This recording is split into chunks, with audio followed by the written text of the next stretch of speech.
saya nak beli you punya company. Okay. I nak beli you punya company. Tapi bila I beli you punya company, obviously takkan you nak kerja lagi dengan company you. You dah kaya-kaya kan? Yeah. Okay. Tapi I beli je, you keluar esok, company you kau nak. Nak tak saya beli? Of course I don't want. Because I want to make sure kalau business I beli daripada you, your business, I beli dalam keadaan even if you are not in the picture, the business can run. Okay, makes sense. Okay? Yep. So that means you ada dah sistem internally, walaupun you are not part of the business anymore, you tak pegang dah Syai, the business still runs. Itulah a good investment. Okay?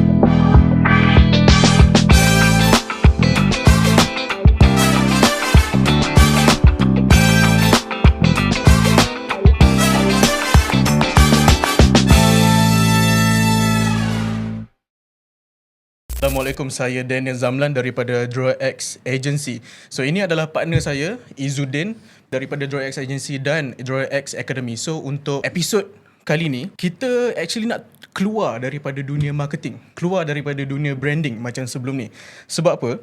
Sebab kita nak bercerita tentang expansion ataupun the unfair advantage yang ramai sebenarnya founder ataupun usahawan nampak tapi kurang awareness tentang perkara ini. Sebab apa? Dia agak renyah sikit dari segi execution ataupun dari segi perundangan ataupun legal. Topik hari ini adalah berkenaan dengan mergers and acquisition, particularly dalam seller side of M&A. Nak lebih spesifik lagi adalah seller side divestment in M&A. Okay, so maksudnya bila you sebagai owner ataupun shareholder, you nak jual saham syarikat ataupun you basically nak jual syarikat lah, mudah cerita dia, kepada buyer ataupun potential investor, and you nak buat benda ni dengan cara yang cepat ataupun lebih selamat dan tak bagi orang ataupun investor tu price cheap ataupun lowball you punya valuation you sampai jatuh. So guest kita hari ni adalah Tuan Akmal, owner kepada Legal That Works, iaitu brand di bawah Asco Law. Beliau fokus membantu founders dan leadership team yang serius nak divest dengan betul. Okay, start daripada assess sama ada syarikat tu sesuai ataupun tak untuk nak buat M&A, dan kemudian untuk prepare all of the readiness ataupun preparation sebelum LOI sampai ke muka pintu. Tim beliau akan membantu navigate negotiation dan dokumen sampailah share purchase agreement ataupun SPA.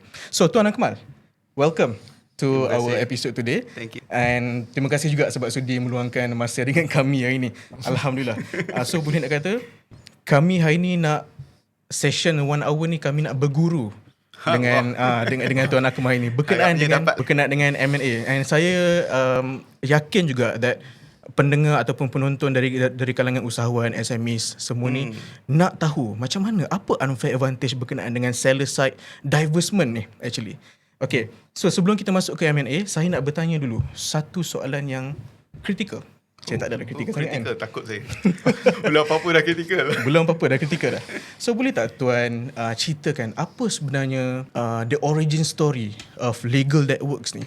Cuba Tuan perkenalkan diri Tuan. Okay, terima kasih Tuan Daniel, Tuan Izzuddin.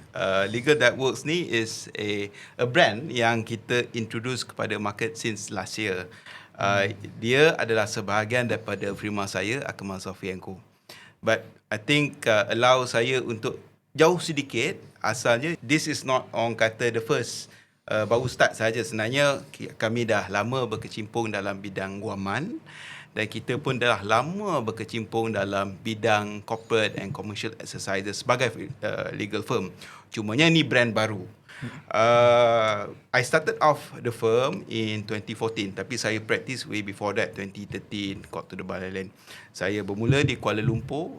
I started off dengan bermulanya di mana assisting government to do a syndicated loan. Kalau you all pernah dengar Rumah Prima and all this, bila pada government mula nak started off buat rumah-rumah tu, they need fund.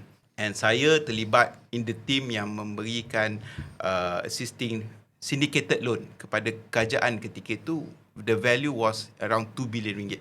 So that was my status, my first foray dalam transaksi corporate. Bila mula itu I fall in love. Saya suka dengan deals, saya suka dengan transaksi kerana it trains not only sebagai lawyer, selalunya orang tahu pergi ke mahkamah, kena hal hartanah, tapi dengan ini kita memahami lebih on the side of financial modelling juga. So saya started off bantu dengan kerajaan ketika itu with my the firm in Kuala Lumpur. Tak lama lepas tu saya turun ke Johor. Saya bekerja with another big firm. Kalau saya sebut nama orang tahulah the firm.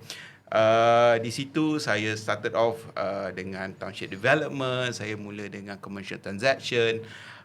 The reasons kenapa saya turun ke Johor, saya keluar daripada Kuala Lumpur sebab di Johor ketika itu ada, kalau you pernah dengar Pengerang Rapid, kita ada juga Iskandar Malaysia. Ini adalah orang kata catalyst development dalam negara kita untuk membantu Johor pacu contribute kepada GDP negara. Ketika itu with Pengerang, you tahulah all this petroleum has to land somewhere, kena simpan somewhere, kena proses somewhere. Kalau belah Kuantan ada, belah Melaka ada, Johor pun nak juga ketika itu. So I was involved with the cogen generator ketika itu. Seterusnya saya juga involved with Iskandar Malaysia berkaitan all the transaction there. So ketika saya di dalam ketika sebelum Legal That Works ni, dalam firma saya sendiri Akmal Sofi & Co, kita bantu township development, kita do deals yang hundreds and hundreds of millions ada. Kita membantu dari segi water treatment plants, kita bantu untuk exit perniagaan, kita bantu untuk buat legal advisory di mana risikonya in the millions lah. But not to say that semua pengalaman ini maksudnya saya pilih untuk hanya yang mahal ataupun risiko tinggi. It's just that saya selalu terlibat in all this transaction kerana ia merupakan di Johor ni tak banyak corporate lawyer. Okay?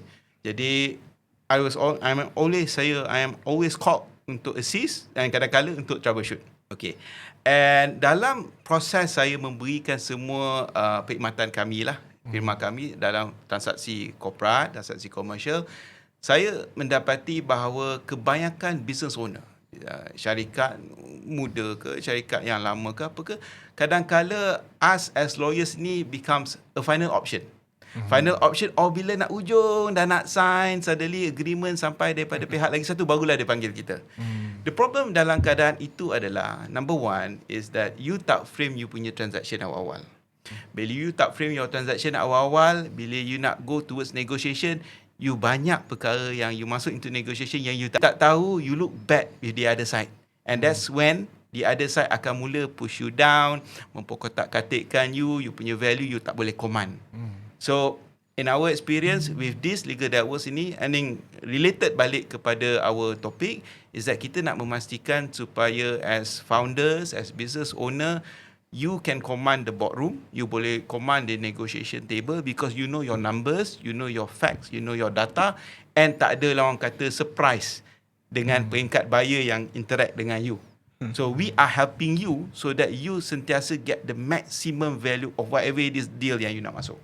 Okay, itu antara how why kita ada Legal That Works, supaya it's clear we are here sebagai legal firm, corporate commercial, nak bantu founders, owner to get the best for your business. Yeah.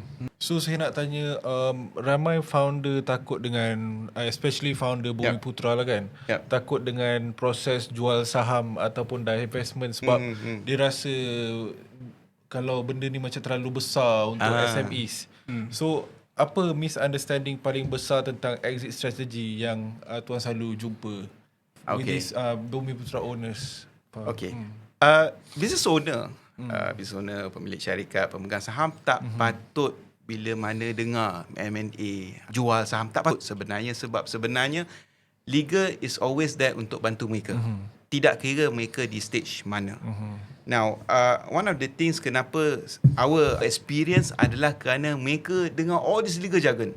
Divestment lah, PO listing lah, mungkin tuan pernah dengar atau tak, multipliers, NTA, net tangible asset, all this.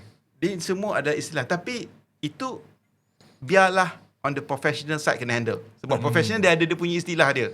Sebab dia nak clarity. Bukan apa istilah ni, memberi clarity kepada mereka yang kena advice. Bunyi pun menakutkan tu. Oh kan? Saya dengar pun saya takut. Tapi sebenarnya kita nak memastikan whatever it is at the end of the day yang you dapat sebagai business owner itu clear. And kita nak structurekan. Now, bila cakap pasal takut tadi tu, takutnya juga datang daripada benda yang tak pernah buat.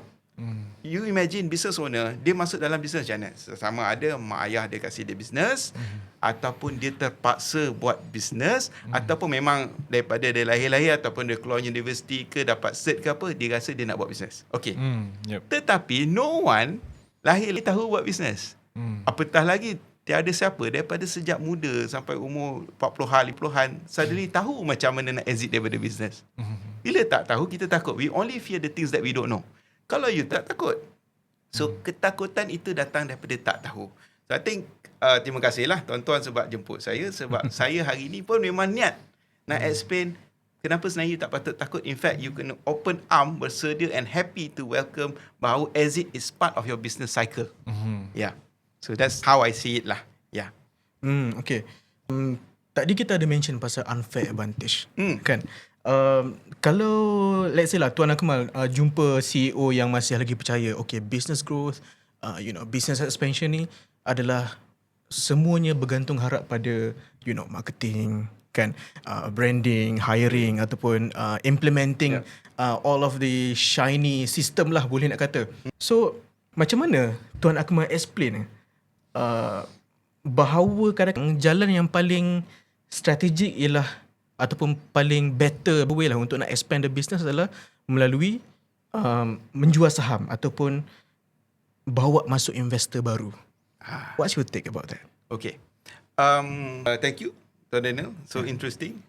As opposed to kita buat marketing, kan? Ataupun mungkin lah setengah-setengah guna agent. Ada banyak lah sebenarnya. Banyak. I don't know. The part of marketing, saya sendiri suka topik marketing ni. Ada 19 channel marketing sebenarnya. Betul.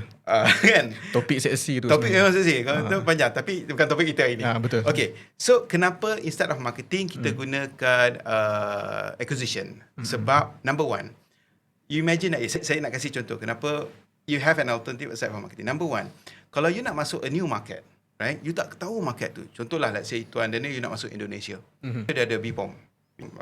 Borang yang kena masuk, you tak tahu, and then kita tahulah apa yang berlaku di sana. With an acquisition, apa yang berlaku adalah, pertama sekali, you cara partner yang you nak beli tu, you akan tengok financial data dia. Dia ni profitable tak profitable. Okay, ni apa yang berlaku bila acquisition. You akan tengok orang ni profitable tak profitable. Itu perkara pertama. Perkara kedua, you akan tengok dia punya distribution channel dekat mana. Okay, bila you tahu dia punya distribution dekat mana, you tahu distribution channel dia marketing lah. Berjaya dekat negara tu. Okay, nombor 3, dia punya cost operation dia as against benchmark operation business you dekat existing HQ you, for example.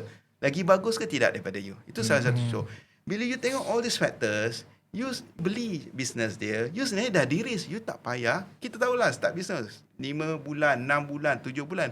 Belum tentu boleh sampai achieve you punya, orang kata apa, dream customer. Tapi bila you beli, you dah tahu dia dah sampai dengan orang tu. Okay, that's one option. Second option, why acquisition? Is that, sebagai contoh, kalau you tak beli dari segi tu, you boleh juga. Contoh dalam acquisition je ada banyak juga laluan dia, bukan aja marketing. Acquire. You ada team untuk buat certain produk, tapi you tak ada team marketing. You tengok you punya particular company, kawan you, you punya marketing team bagus lah. Boleh tak I beli you punya marketing team? That's acquisition. That's actually acquisition. So your company, your friend kata, okay lah, you buy I punya marketing team certain value. Boleh. So you need business tu, transfer kat you. I see. Yes. Okay. Number 3. This is another example. One of the big companies, I think it was PwC ke apa, with American Tobacco. PwC, of course, kita tahu mereka ni consultant and also finance lah, audit, accounting and whatnot. American Tobacco pula, dia punya accounting punya department, obviously, any business ada. Tapi, dia dah tak nak jaga dia punya headcount for accounting. So, what happens? Dia punya accounting department, dia jual kepada PwC, and then dia bayar subscription pada PwC untuk kasih service accounting to them. So you see, you dah lower your headcount. And you tak payah risk in terms of your training, development, your team. Tak perlu dah. Because now you subscribe dengan orang lain. Contoh. So that is where how sebenarnya acquisition, there are so many ways that boleh add value. Last sekali. Saya tak kasi contoh. Acquisition Contohlah saya ni jual FMCG, jual daging burger. Okay. Okeylah, saya jual daging burger. Bukan Ramli lah. Saya Akmal Lili. Contohlah. Jual burger. Saya jual patty burger. Now, tapi saya tak ada distribution untuk orang beli saya punya patty burger. So what I could do instead? I cari dengan orang, tengok dalam market, warehouse ke, distribution line, siapa yang ada link dengan semua modern trade, dengan Aeon dan lain-lain. Ada good channel, good repo. This guy memang dia dapat good rate dengan Aeon, Mydin dan lain-lain. I nak buka channel tu semua ambil years, nak kena kenal orang, kena point. I said, why don't you ambil I punya business ni, overnight you dah ada you punya produk daging patty burger, overnight you increase you punya revenue top line. Just because you dah dapat I punya produk, now you tak payah pening kepala cari produk baru, you ambil beli my syarikat with your same distribution channel, you dah increase your per distribution channel punya revenue. You increase revenue tu. So I tak payah start from zero. Dia pun tak payah start from zero. I give you another example. This is a very interesting example.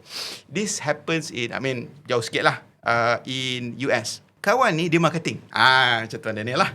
Dia in marketing, and apa dia buat adalah dia sentiasa advise on branding and makanan for FMCG. Okay. Dia advise kilang tau. This particular kilang and also brand FMCG lah, makanan dan lain-lain. Tapi satu hari dia kata pada dia punya klien ni, dia kata, I nak buat this cookie lah. Okay, dia kata, kalau you nak buat cookie, I boleh dapat good deal tak dengan you? Sebab dia klien kata, kalau you boleh supply pada kami, because they are one of the biggest in US. Kalau you boleh supply pada kami this cookie dough, sekian punya figure, you akan then write on our platform. So what happens, this lady ni pergi dengan kilang, kilang, I nak you buat cookie ni according to this recipe, tapi I nak 90 hari credit term. Kilang ni pula kata, okay lah, sebab dia kata kat dia, I punya belakang is this client ni, which is a very big name. Dia pergi pula kat bakery, I nak juga you tolong jual retail 90 credit terms, boleh tak? Boleh. Sebab apa? Ni barang yang memang ada brand. Sebab brand dia nak write dengan dia punya client. Dia back to back everything, no cost deal. And then dia cakap pada client ni pula, eventually kena guna this guy punya brand. Dia structure the deal so that eventually overnight when the production starts, everything runs, no cash down, nothing. This company letak brand, terus distribute inventory and whatnot, sale berlaku. And overnight, after 5 years, dia punya client tadi tu beli syarikat tu daripada dia. This is all about kenapa dia do the deals properly dan memastikan dia tak perlu letak duit pun, dia just write on IP, capacity dan lain-lain untuk jual. So that's where sebenarnya acquisition comes in play. You can structure deal tanpa guna duit. Okay, dia term macam leverage. Saya ada dua follow up question. Okay. Tadi tuan ada sebut tentang acquire and also acquisition. Contohlah, bagi contoh acquire apa dekat kami tadi. Okay, let's say lah kita nak tembus ke market Indonesia sebagai contoh. Yes. As a newbie lah, boleh nak kata. Kami nak tanya soalan yang newbie, and of course usahawan dekat luar sana pun, SME kat luar sana pun ramai yang nak tahulah OEM dan lain-lain ni kan. Okay, adakah apa soalan pertama nak tembus ke market Indonesia ni, dia nak investor tu adalah investor daripada Indonesia. Okay, tu nombor satu. Okay. How? Macam apa logik dia dekat situ? Okay, kalau nak buat merge and nak tarik investor, boleh masuk ke Indonesia. Okay, apa logik dekat behind those thing? Okay, tu soalan pertama. Okay. Soalan yang kedua pula adalah acquire. Macam tu ada sebut tadi. Okay, macam kita nak beli your in-house accounting team sebagai contoh. Okay. Alright. So, maybe lah ada orang akan tertanya-tanya, apa bezanya beli in-house team orang lain dengan outsource? Yes. Itu dua soalan follow up tu. Faham? Yeah. Okay, first question. Kenapa kita nak cari investor, in this case Indonesian investor? Kalau contoh kita nak masuk pada Indonesia, number one adalah sebab, like it or not, Tuan Daniel, local knowledge is important. Money sometimes is not everything. Okay, so kita kena pegang pada tu. When you have someone yang ada local knowledge, kadang orang yang dia kenal, channel yang dia tahu ataupun sentiment market tu yang kita tak tahu sebenarnya. We might have barang tu mungkin rasa sedap, cantik, tapi belum tentu dia ikut kepada appetite kawasan tu. Satu, tu perkara pertama. Kedua, ini Indonesia tau. Negara lain lah senang kata, tak kisah Indonesia ke South Korea ke Japan ke apa. You want someone yang ada skin in the game. Yes. Contoh, you just hire another marketing for FMCG di Indonesia. At the end of the day, dia kata, okay lah, cukup bulan you bayar lah. So, tak jadi. Tapi kalau that person letak duit, and then that person akan juga put in capital, capex, buat HQ, cari orang train, that person has the skin in the game. And dia akan serious. Because dia pun nak dapat upside kepada kejayaan bisnes di Indonesia. Yes. That is why sometimes getting the investment in your business in other areas tu penting. It's not just about nak expand, but you need to consider local sentiment dan these people tu ada pengalaman. And you cannot gain overnight. Orang tu bertahun kat situ. And plus, if the investor tu you dah vet, memang dia ada pengalaman, lagilah you pun assured. Kan? Okay, acquire hire. Contoh acquire hire. Kenapa tak buat je in-house sendiri? Kenapa kadang-kadang nak outsource? I think sama macam you lah, Tuan Daniel. Kenapa saya, contohnya kalau kita jumpa orang marketing ke orang legal, kenapa kadang-kadang cari lawyer luar? Sebab, number one, bila mana kita hire in-house semata-mata, number one, kita kena fikir pasal dia punya capital development, human capital development. Kita tak ada knowledge.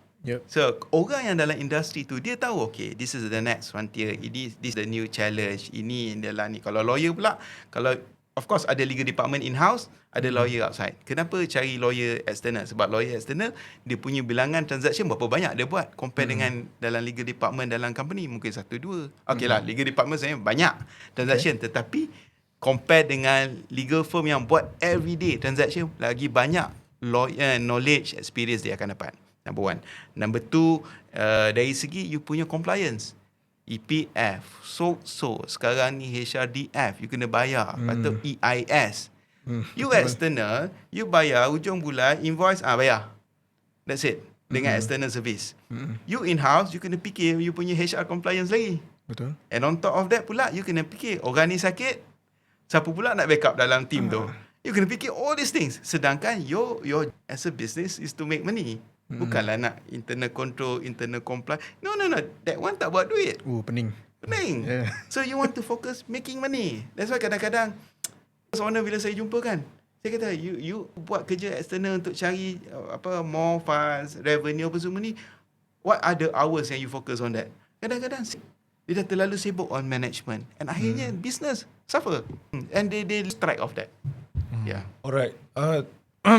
Tadi sebelum kita start our podcast kan, official podcast tadi, Tuan ada saya nak ni lah, actually this question basically highlight the importance of M&A in Malaysia lah as an aging population. Nice. So Tuan ada cerita tadi how Japan implement M&A untuk businesses yang basically dia punya owner dia dah tua. So most of the time dia punya bila owner dia dah meninggal, then the business pun mati ataupun valuation of the company memang berundum jatuh kan. Yes. So saya nak tanya Tuan lah, macam mana kita boleh implement M&A yang what they did in Japan boleh implement here in Malaysia, especially untuk founder Bumiputra lah yang already have a business yang dah maybe dia dah tua and then tak larat dah nak continue. How to be safe ataupun maintain the valuation of the company tu. Thank you Tuan Izzuddin, your question macam mana kita nak cuba implement whatever it is yang berlaku di Japan boleh buat di Malaysia. But saya kasih konteks pada viewer viewer. So di Japan kita tahu, I think it's general knowledge, it's not a secret bahawa mereka aging population is actually a reverse pyramid in Japan. Orang tua banyak ni, orang muda banyak ni, and yang lepas tu tak main pula anak. So imagine their economy yang bayar tax ni dah tak banyak. And we are heading there. Malaysia pula, Tuan. Kita macam gini tau. Orang kata dia diamond. We are right now diamond, Malaysia. And our age ni eventually akan jadi macam Japan. Bermaksud ketika itu, kita punya healthcare system yang nak tanggung kita dah tua nanti, healthcare system kita, public transport, infra apa semuanya kan, tidak akan dibayar oleh a very big group of income taxpayers. Kita punya government or our infra, our ni akan collapse kalau we don't figure out. Okay. Now, flip side. So how exactly does that one relate dengan M&A dengan di Malaysia? So di Japan, antaranya adalah kita kena ingat business akan ada dia punya pekerja. And business juga pada masa sama dia ada nilai. Okay. Kalau business itu dia punya revenue setiap tahun naik, profit naik setiap tahun, maka nilainya tinggilah. Tapi kalau business ini setiap tahun makin turun revenue, makin sikit profit dia, maka nilai dia bila nak jual tu jatuh. Now, kenapa saya bangkitkan perkara ni? Sebab ini adalah prinsip asas. Bila kita nak jual sesuatu syarikat, kita nak memastikan dia maximum value lah. Takkanlah kita nak jual at discount. Yep. So apa yang Japan buat, this particular institute saya just quote is actually it's called M&A Research Institute. So the founder lebih kurang umur kita je. So apa yang dia buat adalah, rather than kalau selalunya yang main M&A ni, they call it as private equity ataupun di investment bankers. Dia orang akan tolong structure, cari pembeli. Tetapi apa berlaku pada SMEs yang kecil-kecil ni? Di Japan, apa yang berlaku adalah this M&A Research Institute akan cari dan bantu mereka orang tua untuk keluar dan jual saham mereka. Bila dah jual saham mereka, dia akan cari pembeli pula dalam tempoh yang pendek dan mudah. Sebab sebelum ni tak ada option sebegitu. Sebelum ni optionnya adalah, contohlah saya ada perniagaan laundry. Saya nak cari pembeli. Carilah seorang-seorang nak beli. Tunggulah Facebook message. Nak beli. Tapi ketika itu, you punya business dah jatuh. You dah mula sakit. You pun tak boleh perform. Jatuhlah value tu. We take that scenario whereby M&A Research Institute berupaya successfully did it in Japan. Malaysia tak ada lagi platform macam itu. So this is where we come in. We want to make sure that SME di negara kita ini, mereka yang rasa, satu, dia ada banyak sebab orang nak jual bisnes. Satu, dia dah sakit. Ketiga, anak dia tak nak take over. Keempat, dia nak masuk, dia nak buat benda lain.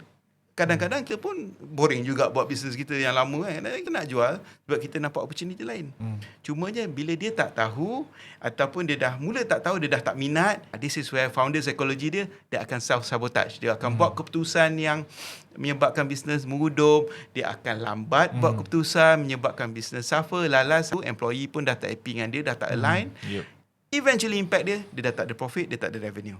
By then barulah nak jual. Bila you nak jual ketika tu, you jual scrap lah. Maksudnya you jual kursi, meja, you jual cooler, restoran. Sebab dia dah business tak ada nilai, business tu tak boleh generate revenue.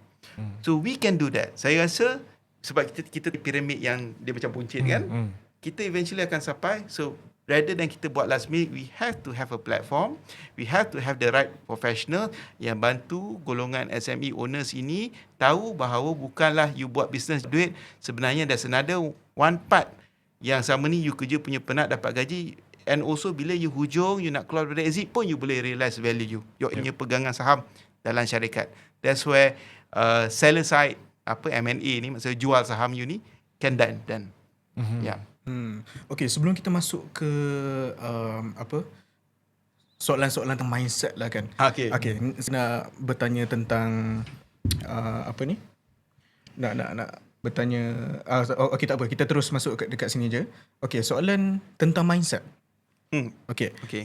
Actually most common wrong belief tentang apa yang founders ada tentang the fastest way untuk dia nak jual dia punya share dekat investors ataupun dekat buyers.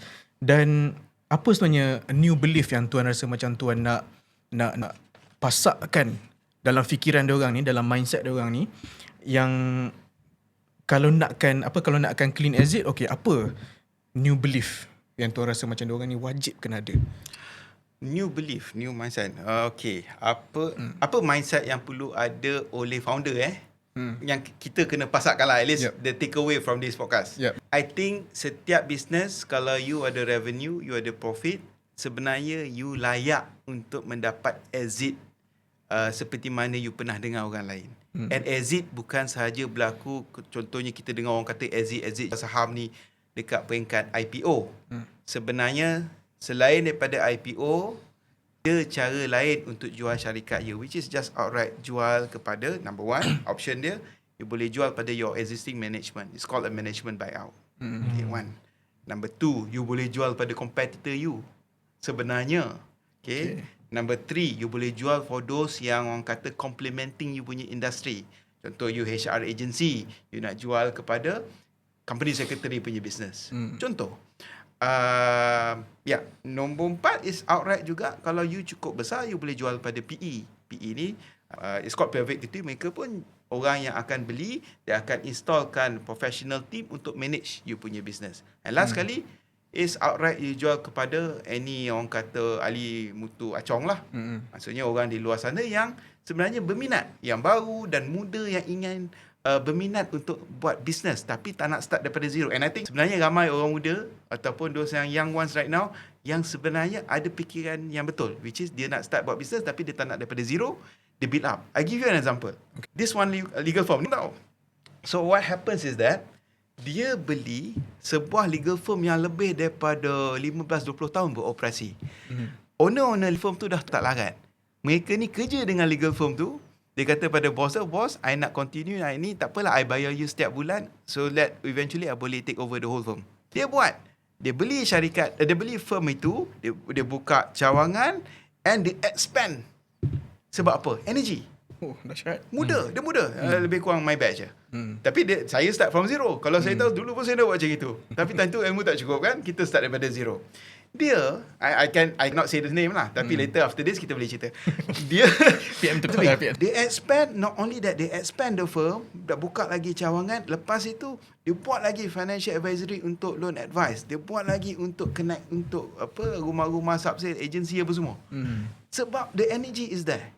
So mindsetnya adalah, I tell you, orang muda sekarang, rather than you start from zero, you tak tahu, salah, you burn duit, you buy an existing business yang ada track record revenue, profit, you grow from there. Don't start from zero. That's the mindset takeaway sebenarnya for the market.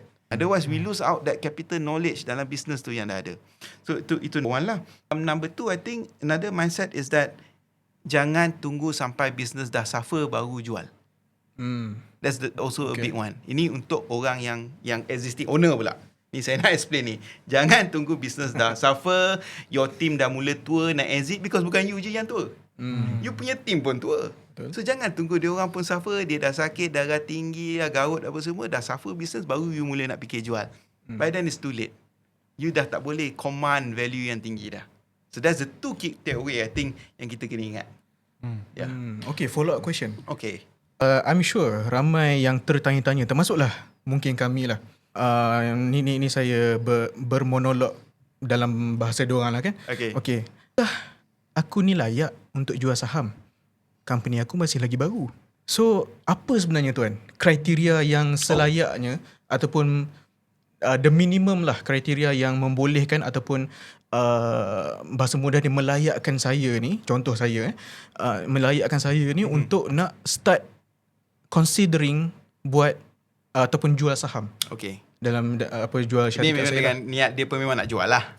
Okay, dia memang niat nak jual. Okay. Apa yang melayakkan dia? I think to me, I mean even legally pun kita akan tengok, number 1, dia sesama shareholder dia tak ada masalah. So when kita cakap pasal nak jual, kita kena juga ingat siapa nak beli.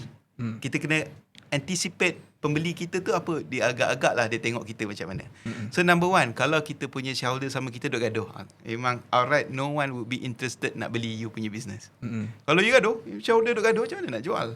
Kita nak jual, dia tak nak jual. Okay, that's number 1. Number 2, bila nak jual business, of course you kena pastikan you ada revenue and profit. Okay, kalau you tak ada revenue and profit, that is going to be very hard. Tapi paling busuk at least you ada strategic asset yang you boleh jual, yang boleh enticing ataupun menarik bagi potential buyer.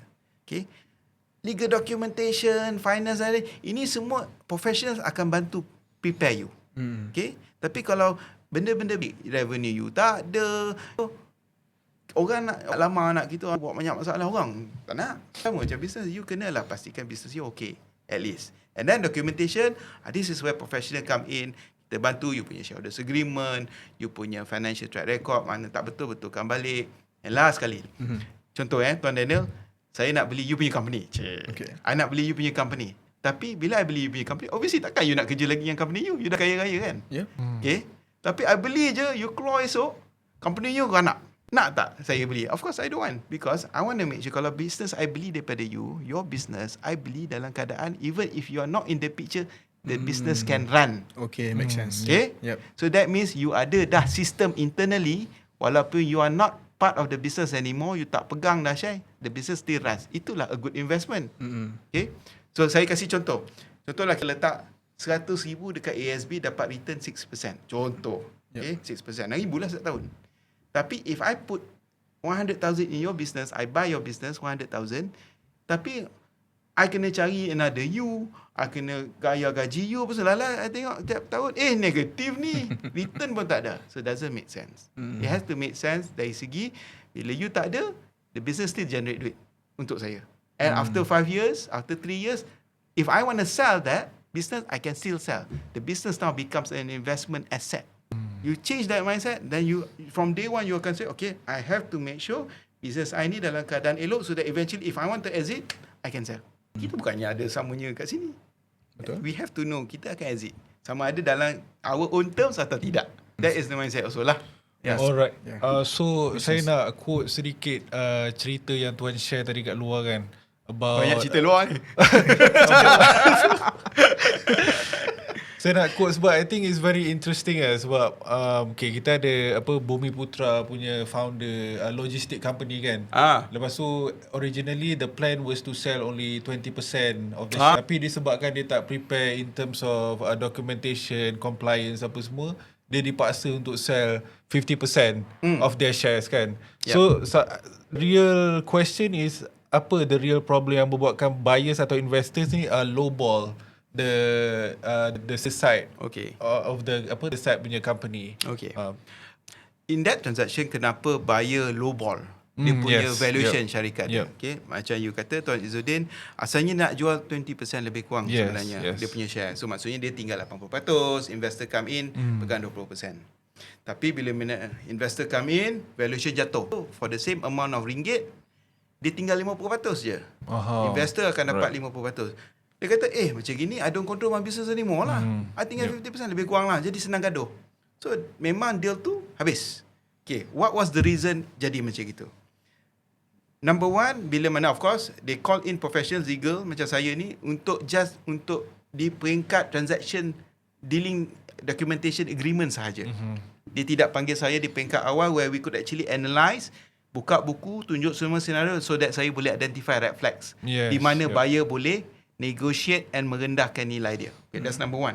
Number two, dia punya founding documentation. Dan maksud saya di sini adalah dia punya shareholders agreement. Bila mana kalau you buka business, you tak ada shareholders agreement, okay, and you banyak pemegang saham. So, setiap orang dalam syarikat ni buat apa sebenarnya? And on top of that, you bayar gaji. How do you justify? Okay. So, tak ada that documentation. Itu number two.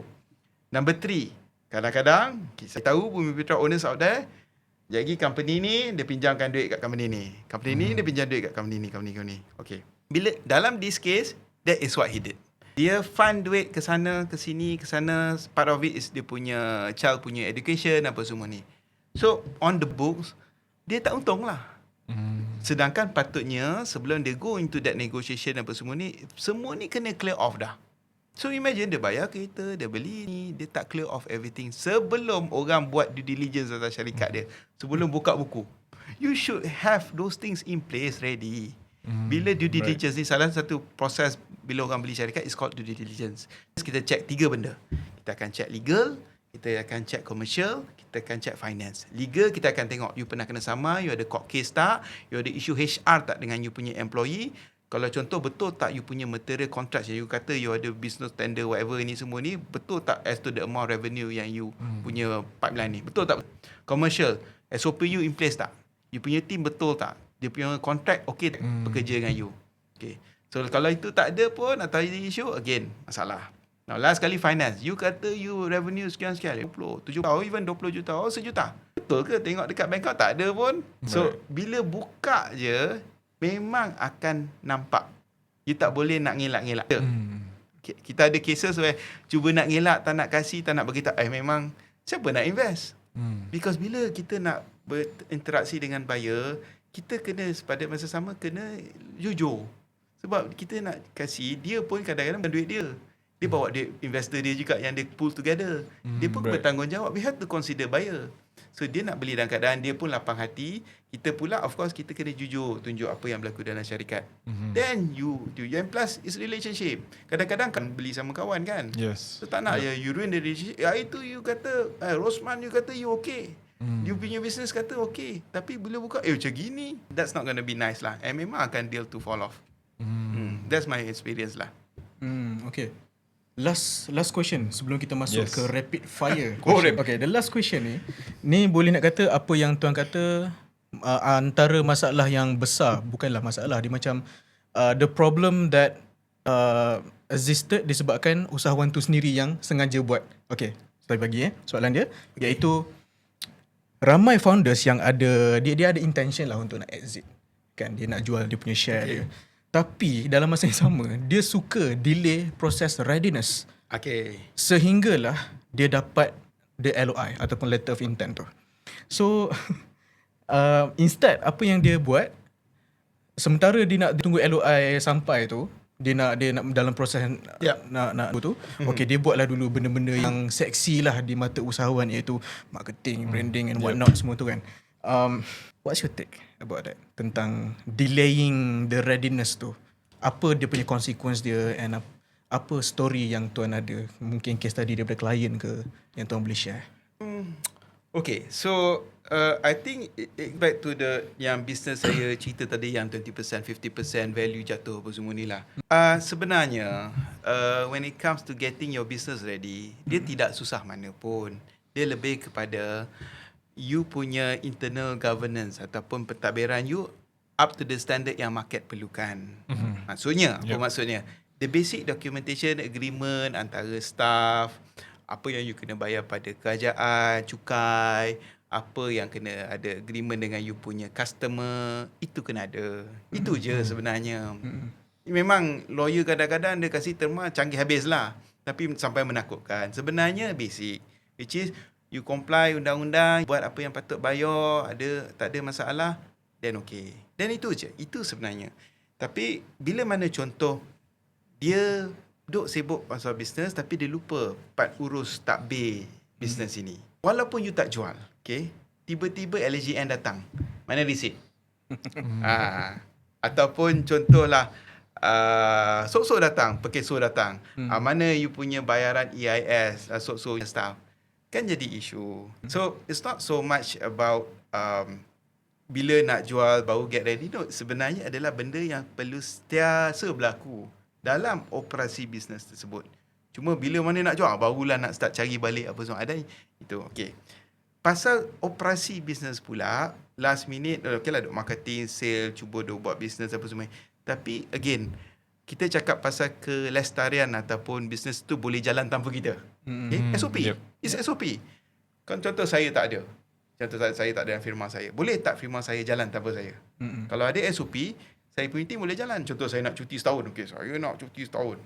Boleh tak saya punya firm, my team laksanakan my service, saya punya delivery, my opinion apa semua sama seperti mana saya buat. So kalau ada SOP, benda tu tetap berjalan. Itu memastikan bisnes tu ada nilai lah. So it's not just about bila mana nak jual baru nak buat. Sebenarnya kena sentiasa. Plus, bagi si founder ni, supaya you ada orang kata peluang untuk rehat diri. Kadang-kadang founder dia burn out. And dia dah penat. Nanti lepas tu dia burn out. Lepas tu datang problem sebab benda yang asas ni tak ada. Bottleneck akhirnya dekat dia. Pun business suffer. And this is not talking about bila dia nak jual pun. Tapi all these things dia akan stack. One point dia akan crash, dia yang akan sakit. Yeah. So saya start dengan the first rapid fire burning questions lah yang kita ada among our audience possibly kan.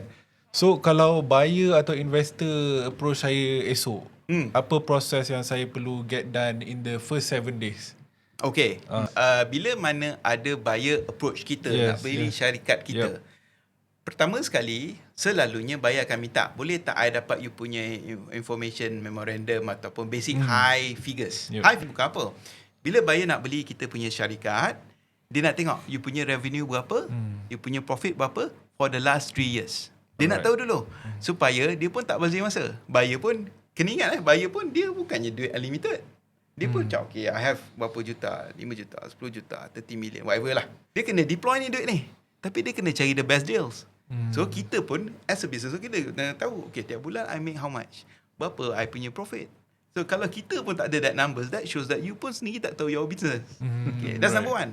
Info memo, information about your business. High level Selepas you boleh sediakan info memo, you dah ready, kasih pada buyer.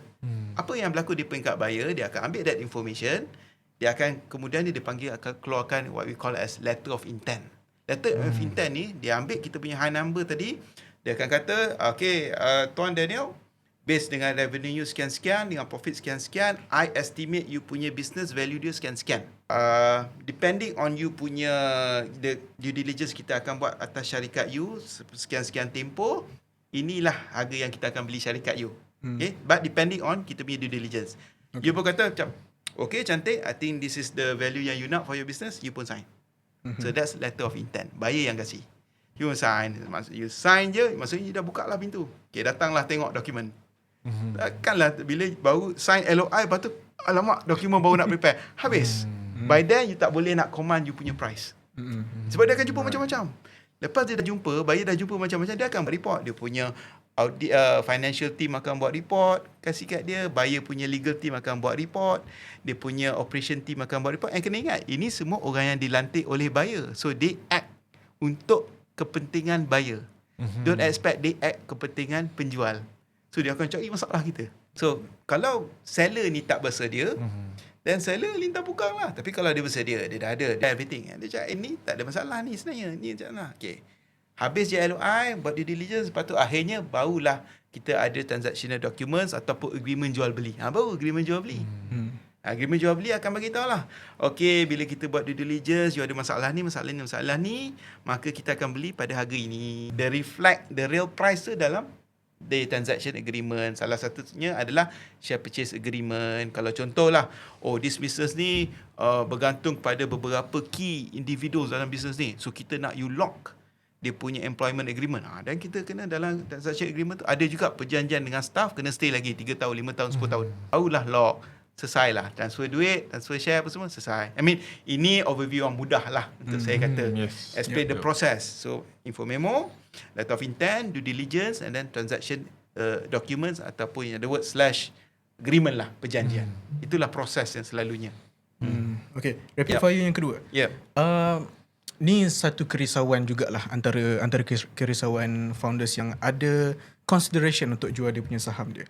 Okay, macam mana nak tahu kalau let's say dalam tak sedar lah kan, kemungkinan that potential investor dia dalam tak sedar dia sedang price cheap kita ataupun dia sedang lowball kita. Macam mana kita nak tahu dia punya loophole dia ataupun bahasa kasar dia cara dia manipulate ke what not. Okay.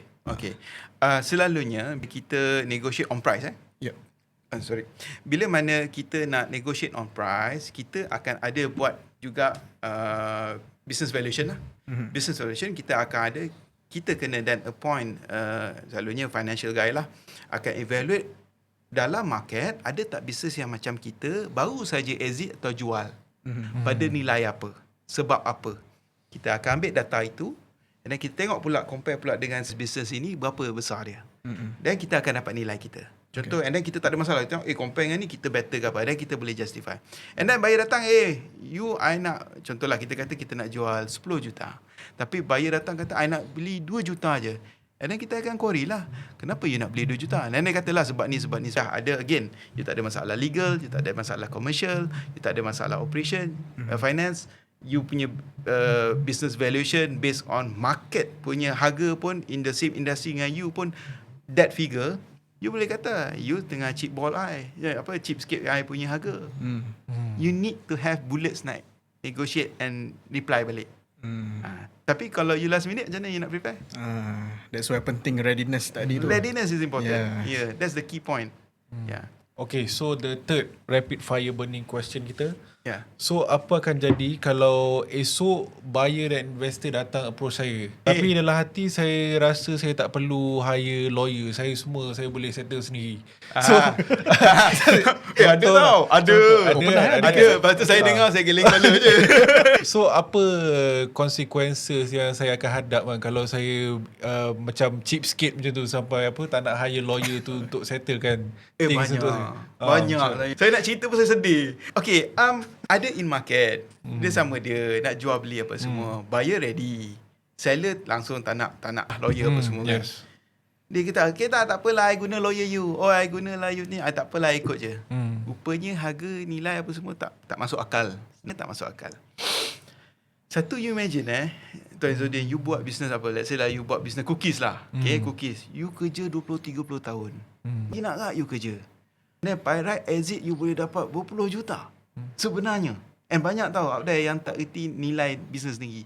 Berpuluh-puluh juta harganya. Dan kat buyer kata, aku kilang kau beli kau punya mesin. Ada tu je lah. Padahal sebenarnya you tahu, you letak you punya logo tu kat mana-mana, orang akan datang beli. Tak kisah produk apa. You lose out. Tapi hujung hari, nak buat macam mana? Nasi dah jadi bubur. You nak juga ikut orang tu, sebenarnya sebab cheap sikit. Kan? Cheap sikit kan? Betul, cheap sikit. Just because you lose out banyak. Kadang-kadang kita rasa, kenapa tak nak bayar yang sekarang? Sebenarnya sebab you boleh dapat lagi tinggi. Tapi orang nampak cost sekarang tu. Tapi sebenarnya value boleh dapat banyak. It doesn't hurt. Tidak menyakiti pun kalau you tanya orang lain, or you buat you punya semakan berapa harga, agak-agak lah you punya nilai sebenar. Tak sakit pun. You bayar, yes, you have to bayar. Tapi at least you dapat full potential you. And kadang-kadang juga ada kes di mana buyer nak beli syarikat seller lah. Buyer nak jual, buyer nak beli, and then dia kata pada seller, okay, I akan beli pada harga nilai ni dengan syarat. Buyer letak syarat yang tak munasabah. I nak revenue akhir tahun ini kena achieve 3x daripada yang sekarang. Memang kalau tak achieve, harga menjunam daripada contohlah 10 juta jadi 1 juta. Memang tak akan masuk akal. You punya pengalaman macam mana dah ni? Tapi sebab cheap sikit, tak nak lantik. Lalas kalau kita professional cakap, tak boleh ni. Because kita patut base valuation ni pada existing business condition tu. Tetapi because you pergi agree and no one advise you, tak ada siapa nasihat, you pun sign. Patut boleh jual 10 juta. Now hujung tahun tu duit dia dah kata, I tak nak bayar terus, I nak tunggu result akhir tahun tu. Habislah. Habis. Suka sama suka, ya. Sign tu suka lah. Hujung tahun tak suka. Oh my. Okay. Terima kasih banyak Tuan Akmal sebab share every single little detail tentang knowledge of M&A, particularly dalam seller side of how to sell the share ataupun nak utilize the unfair advantage lah untuk nak expand kita punya business actually. So this is actually indirectly lah, ini adalah a 1 hour masterclass. Boleh nak kata masterclass ni. Boleh charge lah. PMTP lah. PMTP. Okay, ni adalah 1 hour masterclass. So kita belajar banyak sangat-sangat berkenaan dengan business expansion when it comes to M&A ni actually. So kepada you yang usahawan ataupun you dalam industri apa-apa sekalipun, tak kisah B2B or B2C, tak kisah apa-apa pun, if you consider untuk dapatkan khidmat nasihat tentang M&A ataupun mergers and acquisition untuk jual your share, jual your company and whatnot, segera pergi get in touch dengan Legal That Works dekat every social media yang ada.